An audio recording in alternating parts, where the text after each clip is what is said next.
नमस्ते दोस्तों, मैं दीपिका सक्सेस एकेडमी के यूट्यूब चैनल पे मैं आप सभी का स्वागत करती हूँ। जैसा कि मैंने अपने पिछले वीडियो में बताया था, ज्योग्राफी में हमने पढ़ा था ब्रह्मांड के बारे में, सौर मंडल के बारे में। उसमें हम लोगों ने मंदाकिनी, निहारिका, महाविस्फोट, ब्रह्मांड की उत्पत्ति कैसे हुई, ये सब हम लोगों ने क्रम पढ़ना शुरू किया था, जिसमें हमारा अगला क्रम था तारे। तो आज हम पढ़ेंगे कि तारे क्या हैं, तारे कैसे बनते हैं, तारों के बारे में हम डिस्कस करते हैं। तो तारे क्या होते हैं?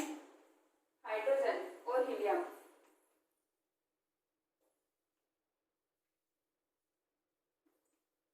तारे कैसे बनते हैं? हाइड्रोजन और हीलियम से बनते हैं। सूर्य भी एक तारा है। हाइड्रोजन और हीलियम को मिला करके इनके अंदर हाइड्रोजन और हीलियम होता है। तारों के अंदर हाइड्रोजन होता है 71%, हीलियम होता है 26.5%। ये दोनों होते हैं। अब अगर ऐसा क्वेश्चन पूछा जाए कि ब्रह्मांड में सर्वाधिक पाया जाने वाला तत्व कौन सा है, तो सबसे ज्यादा हम जब देखते हैं आसमान में तो हमको सबसे ज्यादा तारे दिखाई देते हैं। अगर हमें सबसे ज्यादा तारे दिखाई दे रहे हो, तारों में ज्यादातर क्या पाया जा रहा है? हाइड्रोजन। किसकी मात्रा ज्यादा है? हाइड्रोजन की मात्रा ज्यादा है। हीलियम के मुकाबले हाइड्रोजन ज्यादा है। ब्रह्मांड में सबसे ज्यादा क्या पाया जाएगा? हाइड्रोजन। सर्वाधिक पाया जाने वाला तत्व भी हुआ हाइड्रोजन।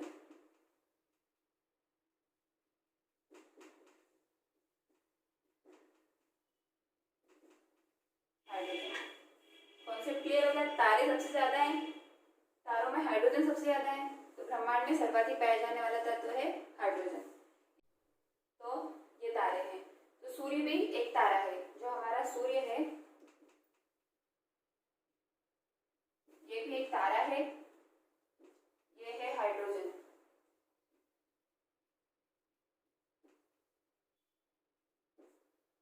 सर्वाधिक मात्रा में पाया जाता है। ये सूर्य भी एक तारा है।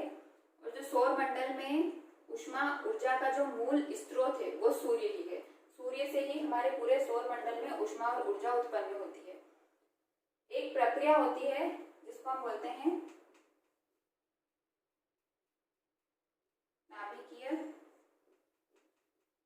संलयन। इसको इंग्लिश में बोलते हैं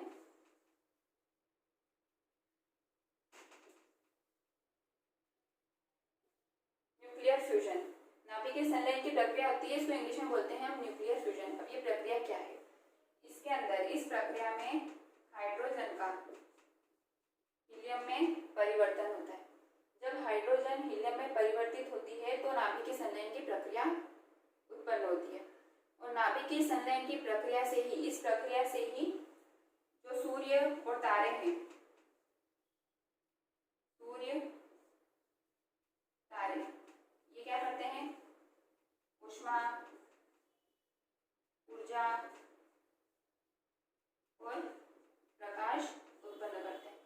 तो ऐसा पूछा जाता है कि तारों में, सूर्य में किस प्रक्रिया के कारण ऊष्मा या ऊर्जा उत्पन्न होती है या फिर प्रकाश उत्पन्न होता है? तो सूर्य और तारों में नाभिकीय संलयन की प्रक्रिया, ये जो प्रक्रिया होती है, इसके तहत ऊष्मा, ऊर्जा, प्रकाश उत्पन्न होता है। और ये प्रक्रिया कैसे होती है? जब हाइड्रोजन का हीलियम में परिवर्तन होता है। ठीक है, यहाँ तक का कॉन्सेप्ट क्लियर हुआ। इसके बाद एक और शब्दावली हम सुनते हैं जो होती है ब्रह्मांडीय वर्ष।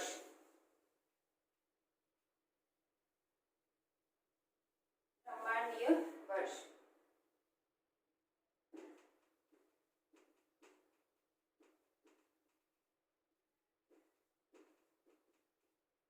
ब्रह्मांडीय वर्ष। तो ब्रह्मांडीय वर्ष क्या है? तो जो सूर्य है, मैंने आपको पिछले वीडियो में पढ़ाया था मंदाकिनी के बारे में। मंदाकिनी क्या है? असंख्य तारों का समूह। हम तारों के बारे में पढ़ रहे हैं। यही तारे जब समूह के रूप में इकट्ठे होते हैं तो हमारी गैलेक्सी का निर्माण होता है, मंदाकिनी का निर्माण होता है। तो जो सूर्य है वो जो हमारी मंदाकिनी है, जो मंदाकिनियां हैं, गैलेक्सियां, उनके केंद्र की परिक्रमा कर रहा है। मंदाकिनी है, मंदाकिनी के केंद्र की परिक्रमा कर रहा है कौन? हमारा ये सूर्य। यहाँ पे मैं लिख देती हूँ सूर्य, ये सन, ये हमारे मंदाकिनी के केंद्र की परिक्रमा कर रहा है। और इसको ये एक परिक्रमा पूरी करने में 25 करोड़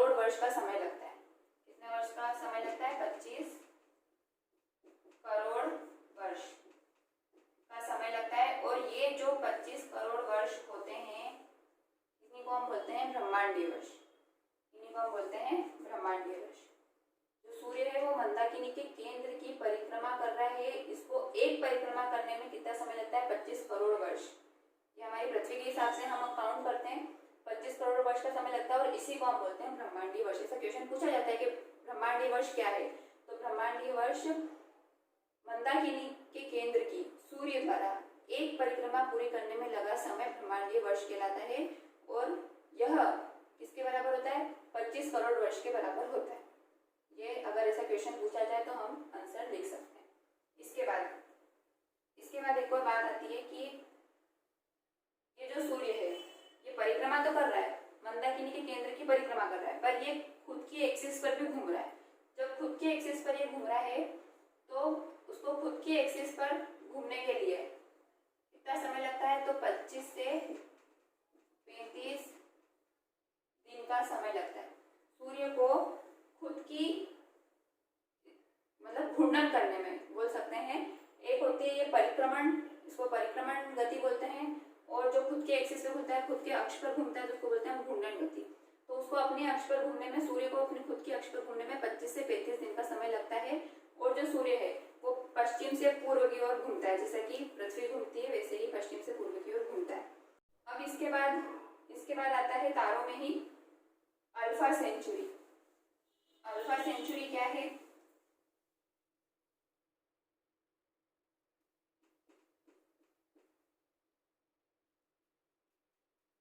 अल्फा सेंचुरी। तो अल्फा सेंचुरी क्या होता है कि हमारा जो सौर मंडल है, सोलर सिस्टम, हमारे सोलर सिस्टम के सबसे नजदीक का स्टार सिस्टम, उसको हम बोलते हैं अल्फा सेंचुरी। ये एक तारा मंडल है, ये हमारे सौर मंडल का सबसे नजदीक का तारामंडल है। सौर मंडल के सबसे नजदीक का तारामंडल है जिसको हम बोलते हैं अल्फा सेंचुरी। जो हमारे सन से, हमारे सूर्य से कितनी दूरी पर है, ये हमारे सूर्य से कितनी दूरी पर है अल्फा सेंचुरी, ये है 4.4 लाइट ईयर, प्रकाश वर्ष। सूर्य से 4.4 लाइट ईयर की दूरी पर है अल्फा सेंचुरी। ये सौर मंडल के सबसे नजदीक का तारामंडल है। इसके बाद एक आता है प्रॉक्सिमा सेंचुरी। तो प्रॉक्सिमा सेंचुरी क्या है, ये जो अल्फा सेंचुरी है इसमें होते हैं तारे, ये तारों का समूह होता है, इसमें 3 तारे होते हैं। तो जो सबसे नजदीक का तारा है सूर्य से, जो सूर्य से सबसे नजदीक का तारा है वो है हमारा प्रॉक्सिमा सेंचुरी। मतलब कि अल्फा सेंचुरी के अंदर ही जो इतने तारे हैं उनमें से एक तारा है प्रॉक्सिमा सेंचुरी, पर वो क्या है, हमारे सूर्य से सबसे पास में है, सबसे ज्यादा पास में है। ये जैसे ये 3 तारे हैं, इनमें से सूर्य से जो सबसे ज्यादा पास में है इसका नाम है प्रॉक्सिमा सेंचुरी, और ये जो पूरा समूह है ये क्या है, अल्फा सेंचुरी।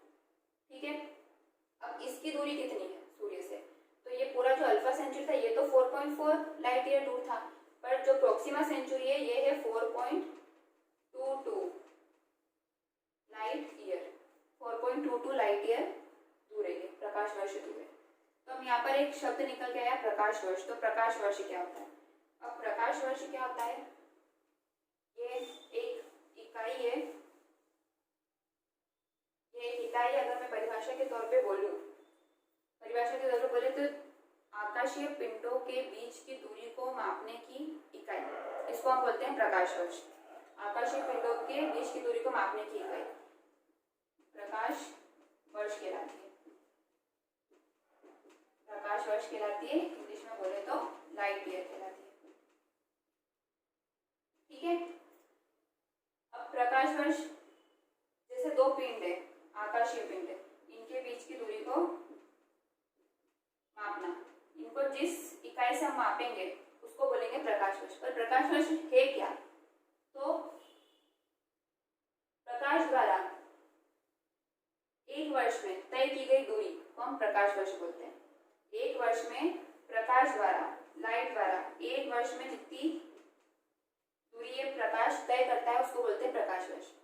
प्रकाश वर्ष जब 2 आकाशीय पिंडों के बीच की दूरी को मापते हैं तो उसकी इकाई प्रकाश वर्ष होती है। पर प्रकाश वर्ष की डेफिनेशन अगर पूछे तो लिखेंगे एक वर्ष में प्रकाश द्वारा तय की गई दूरी को हम बोलते हैं प्रकाश वर्ष। अब इसका मान कितना होता है? जो प्रकाश वर्ष है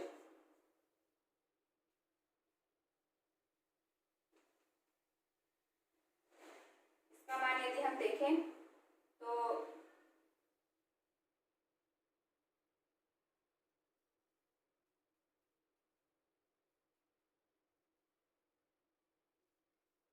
एक प्रकाश वर्ष की वैल्यू होती है 9.46 इंटू 10⁻15 मीटर। ठीक है, और यदि हम इसको किलोमीटर में लिखेंगे, यदि हमको इसमें किलोमीटर में लिखना है तो हम 10 टू द पावर कितनी कर देंगे? 12, क्योंकि अपन सब जानते हैं कि 1000 मीटर बराबर होता है 1 किलोमीटर। तो वो 3 शून्य जो कम होंगे वो यहाँ पर हम बता देंगे कि 10 की घात कितनी हो गई? 12 किलोमीटर। तो ये एक प्रकाश वर्ष का मान होता है। अब प्रकाश की गति कितनी होती है? तो प्रकाश की गति के लिए मैं आपको बता देती हूँ कि प्रकाश की जो गति होती है वो होती है 3 लाख किलोमीटर प्रति सेकंड। ये होती है प्रकाश की गति। समझ में आया? प्रकाश वर्ष क्या है?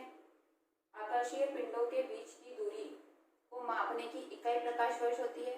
अगर परिभाषा के रूप में लिखना हो तो एक वर्ष में प्रकाश द्वारा तय की गई दूरी को हम प्रकाश वर्ष बोलते हैं। एक प्रकाश वर्ष का जो मान होता है वो 9.46 इंटू 10⁻15 मीटर होता है। किलोमीटर में लिखना हो तो 10⁻12 हो जाएगा। प्रकाश की गति बतानी है तो 3 लाख किलोमीटर पर सेकेंड होता है। यहाँ तक की बात आगे समझ में। इसके बाद अगर हम प्रकाश वर्ष की बातें कर रहे हैं, दूरियों की बातें कर रहे हैं, तो इन दूरी के क्रम में अगर हम देखें कि ये जो प्रकाश की बातें हो रही है इसमें ये है हमारा सूर्य, ये है हमारा चंद्रमा और ये है हमारी अर्थ। ठीक है, तो अब जो सूर्य से प्रकाश आ रहा है उसको पृथ्वी तक आने में कितना समय लग रहा है? तो जो सूर्य से प्रकाश आ रहा है उसको पृथ्वी तक आने में लग रहे हैं 8.3 मिनट। कितने लग रहा है? 8.3 मिनट में सूर्य से पृथ्वी पर प्रकाश पहुंच जाता है। और जो चंद्रमा से परावर्तित प्रकाश जो पृथ्वी पर पहुंचता है, चंद्रमा का खुद का प्रकाश तो होता नहीं है, इसका जो परावर्तित प्रकाश पहुंचता है वो होता है 1.3 लाइट सेकेंड, प्रकाश सेकंड। 1.3 प्रकाश सेकंड, ये इतने कम समय में पृथ्वी पर पहुंच जाता है। तो ये दो कॉन्सेप्ट और थे। इसके बाद में मैंने अभी आपको बताया कि प्रकाश वर्ष दो आकाशीय पिंडों के बीच की दूरी को मापने की इकाई है। पर दो आकाशीय पिंडों के बीच की दूरी को मापने की जो सबसे बड़ी इकाई होती है उसको क्या बोलते हैं? तो उसको हम बोलते हैं पार्सेक। तो आकाशीय पिंडों के बीच की दूरी को मापने की सबसे बड़ी इकाई होती है पार्सेक। अब पार्सेक, तो पार्सेक क्या होता है? एक पार्सेक बराबर होता है 3.26 प्रकाश वर्ष। 3.26 प्रकाश वर्ष, ये होता है एक पार्सेक का मान। तो ये हमारे कॉन्सेप्ट सारे क्लियर हो गए। इसके बाद हमारे पास अगला शब्द आता है प्रकाशीय मंडल। प्रकाशीय मंडल क्या है?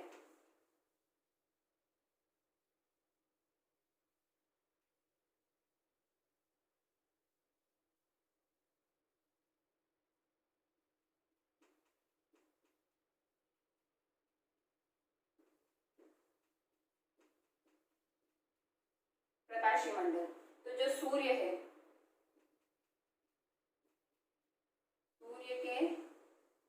सूर्य की जो बाहरी सतह होती है, सूर्य में प्रकाश होता है, इसकी जो बाहरी सतह होती है इसको हम बोलते हैं प्रकाशीय मंडल। इसको बोलते हैं, इसको हम क्या बोलते हैं? प्रकाशीय मंडल। ये जो बाहरी सतह होती है सूर्य की, इसमें से प्रकाश दिखता है, निकलता है, इसको हम बोलते हैं प्रकाशीय मंडल। ये बाहरी भाग होता है। अब ये जो बाहरी सतह है इसका तापमान कितना होता है? तो सूर्य की बाहरी सतह का तापमान होता है 6000 डिग्री सेल्सियस। जो सूर्य की बाहरी सतह का तापमान होता है वही पृथ्वी के केंद्र का भी तापमान होता है। तो सूर्य की बाहरी सतह का तापमान और पृथ्वी के केंद्र का तापमान, ये दोनों बराबर होते हैं। कितना होता है? 6000 डिग्री सेंटीग्रेड। अब प्रकाशीय मंडल जो है, प्रकाशीय मंडल का अगर हम देखें एक और शब्द तो आता है कोरोना। हाल ही में बहुत चर्चा का विषय रहा है। तो कोरोना क्या है? कोरोना जो है ये सूर्य का जो प्रकाशीय भाग है, ये जब पूर्ण सूर्य ग्रहण की स्थिति आती है उसके बाद में जो प्रकाशीय मंडल दिखता है उसको हम बोलते हैं कोरोना। जैसे कि ये सूर्य है, यहाँ पर हो गया पूर्ण सूर्य ग्रहण, इसके ऊपर ग्रहण लग गया है, तो बाद में जो प्रकाश का जो भाग दिखता है चमकता हुआ वो होता है कोरोना, उसको हम कोरोना बोलते हैं। उसको हम बोलते हैं कोरोना, और ये स्थिति सिर्फ पूर्ण सूर्य ग्रहण के समय ही दिखाई देती है। तो आज हम लोगों ने तारों के बारे में पढ़ा। अब हम अगले लेक्चर में पढ़ेंगे ग्रहों के बारे में।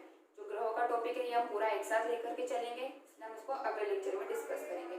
तो आज के लिए धन्यवाद, और आई होप आपको ये वीडियो पसंद आया होगा, और यदि पसंद आया हो तो इस चैनल को लाइक, सब्सक्राइब और शेयर करना ना भूलें। Thank you.